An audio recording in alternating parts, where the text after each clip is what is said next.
lot about the various overarching themes of the season for both the entire plot and various characters. What do you know about your character in terms of what's going to be driving this land of in this land of relief, did you say? Relief. Sounds like a bathroom.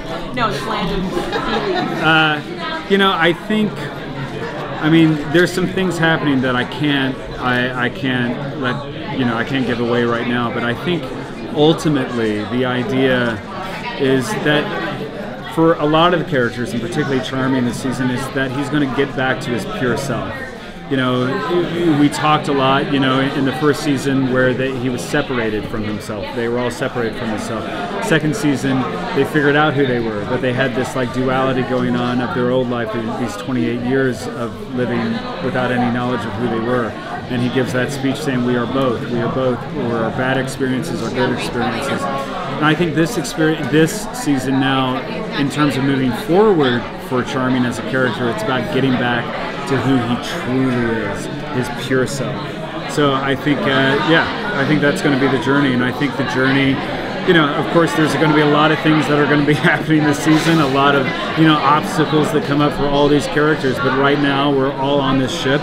We have villains, we have heroes, we have a pirate, we have a savior, and we're all on this ship in a very small, confined space, trying to get Henry back. So it's going to be explosive because all these people live their lives by different rules, different sets of morals. So it's going to be really interesting. I'm sorry. No, there's probably going to be some fists that fly.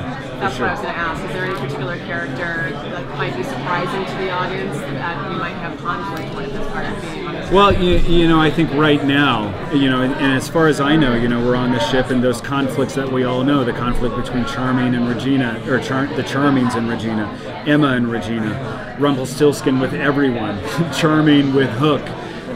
You know, those conflicts are still there, but now they're going to be heightened and they're going to come to the forefront. So it's whether or not these people can put their differences aside and work together in getting Henry back, or maybe even use their differences to get Henry back.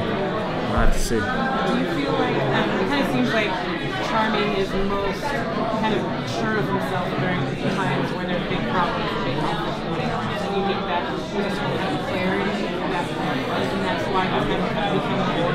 Yeah, that's a really good way to put it, and I'm going to use that.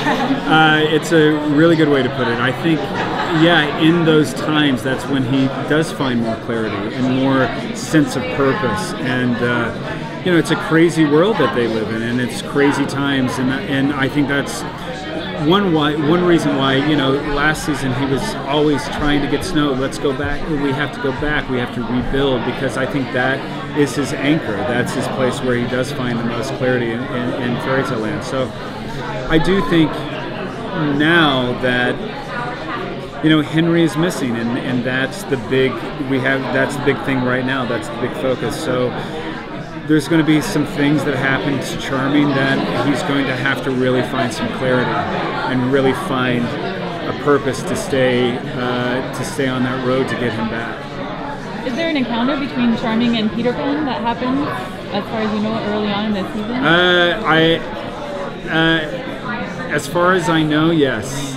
Yeah, but I think it's not just with, I mean, as far as I know, yes. I mean, we all have it. I think we're all going to meet him at some point.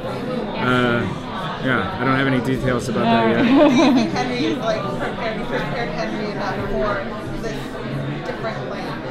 You know, as far as like certified. You know what I think Henry. You know, I think Charming thinks Henry is super capable. I think he's really, you know, as a grandfather, I think he's really proud of him. He's really proud of his whole thing. He's so brave. He's so honest, and he has such a belief. And I think that's going to play very important for Henry in Neverland, is his belief.